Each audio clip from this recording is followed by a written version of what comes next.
ভগবান কৃষ্ণ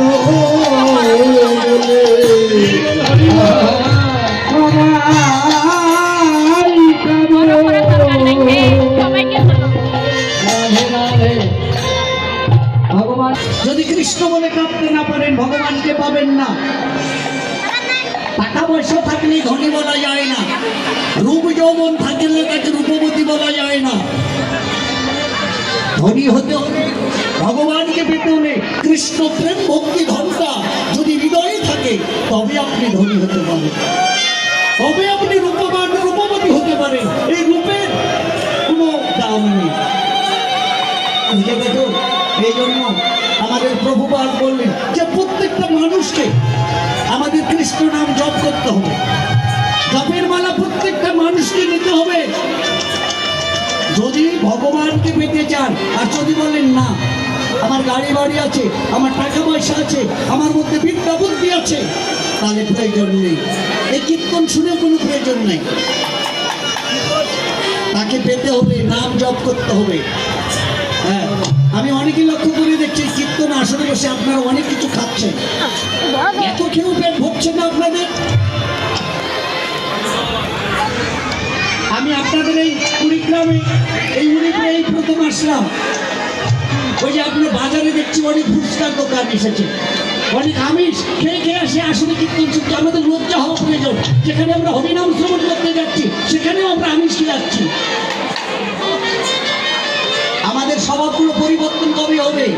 স্বভাব যদি পরিবর্তন না হয় তার সংসারের অভাব আসবে, এটা বাস্তব। অভাব আসি কেন জানেন? স্বভাবের কারণে অভাব আসে। স্বভাব যদি ভালো হবে সংসারের অভাবও দূরে চলে যাবে। ভগবানকে পেতে চান আগে আহার পরিত্যাগ করুন। ওই যে অনেক দিদিমণিরা আপনারা ওই চেয়ারে বসে কীর্তন শুনছেন, এটা আমার পছন্দ না। সারা জীবন উচ্চ আসনে বসে গেলাম, দেখুন আজকে ভগবান সুবোধনী গঙ্গার কোলে কিশোর সেজেছে। কিশোর মানে কি? ছোট্ট বালক। ভগবানের কোনো অভাব নেই।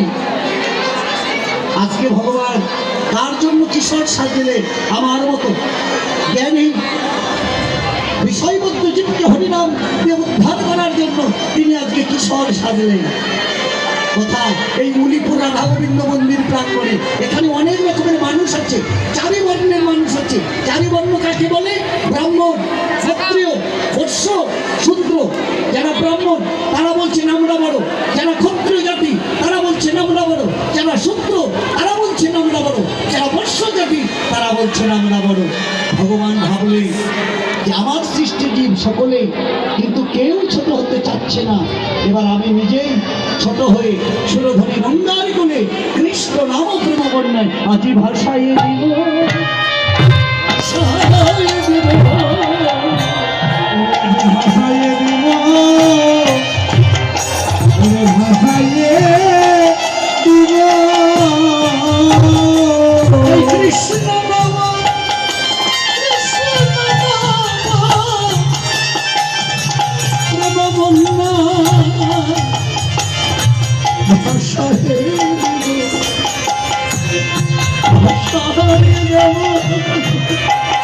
হরে কৃষ্ণ নাম,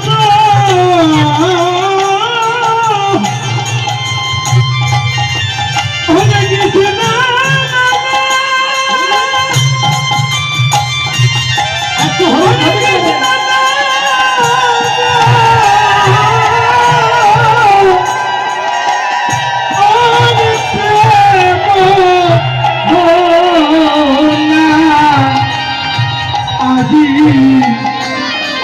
আজি ভাষায় দিব,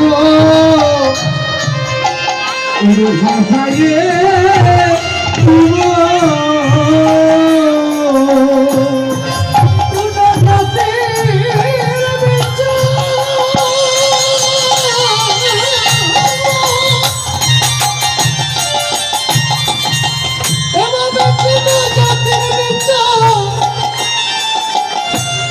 জাতির বিছানা আমি রাখব হরিনাম দিয়ে জাগা ভাষায় দিব। হরে কোন জাতির বিচার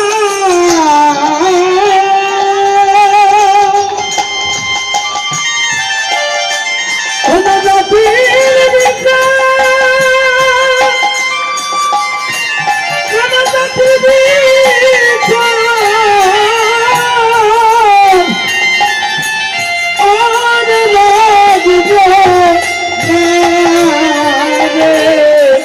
মধুমাখা কৃষ্ণ নামে জগৎ ভাষায় দেব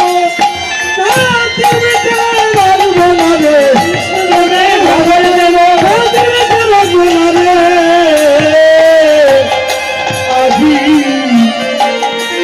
রাজি ভাষায় দেব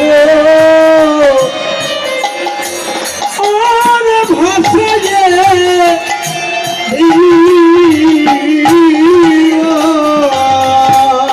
রাধে রাধে। এই যে গৌরাঙ্গ মহাপ্রভু এখানে এসেছেন, তাকে কি আমরা চিনতেছি? বলুন।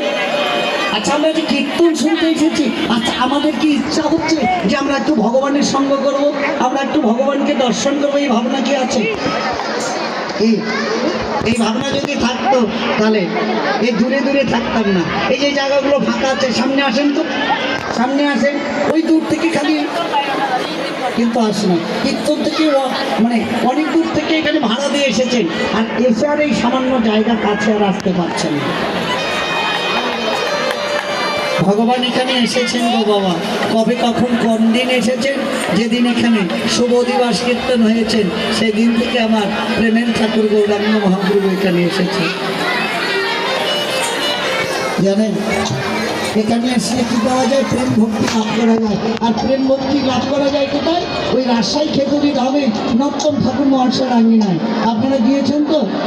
এই যারা খেতুরি ধামে গিয়েছেন দয়া করে একটু হাতগুলো তুলবেন তো।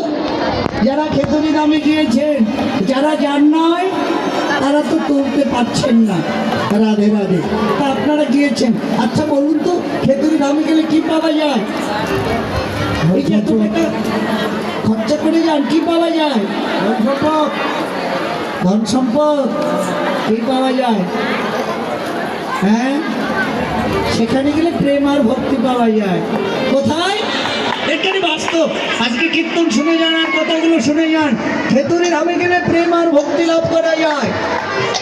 আমাদের গৌরাঙ্গ মহাপ্রভু, প্রেমের ঠাকুর গৌরাঙ্গ মহাপ্রভু, যিনি এই বাংলার বঙ্গভূমিতে নর্তন ঠাকুর মহাশয়কে আঙিনায় চরণ ধুলি দিয়েছিলেন, সেই দিন নর্তন ঠাকুর মহাশয় কৃতমুটে নিবেদন করে আমার গৌর সুন্দরকে বলেছিলেন যে গৌরাঙ্গ মহাপ্রভু, আমি তোমার কাছে কোনো ধন ঐশ্বর্য চাচ্ছি না, আমি আমার বাংলার ভক্তের জন্য ভক্তি বস্তু চাচ্ছি, একটি প্রেম আর একটি অনুরাগ ভরা ভক্তি। যদি যদি বাংলার ভক্তের অন্তরে প্রেম না থাকে, যদি ভক্তি না থাকে, কখনো ভক্ত তোমাকে লাভ করতে পারবে না। তো নরোত্তম ঠাকুর মহাশয় বললেন, হ্যাঁ গৌর সুন্দর বললেন, নরোত্তম রে, তুই যে আমার কাছে প্রেম চাচ্ছিস, তুই যে আমার কাছে ভক্তি চাচ্ছিস, তুই আমাকে প্রেম ভক্তি ধনটা দান করে যাস। তো নরোত্তম ঠাকুর গৌর সুন্দরকে কিছুই দিতে সেদিন পারেন না। গৌর সুন্দর বললেন, নরোত্তম তুই যখন আমাকে কিছু দিতে পারলি না, আমি এই কমাল দেখে আমার প্রেম আর ভক্তি ধান দান করে যাচ্ছি।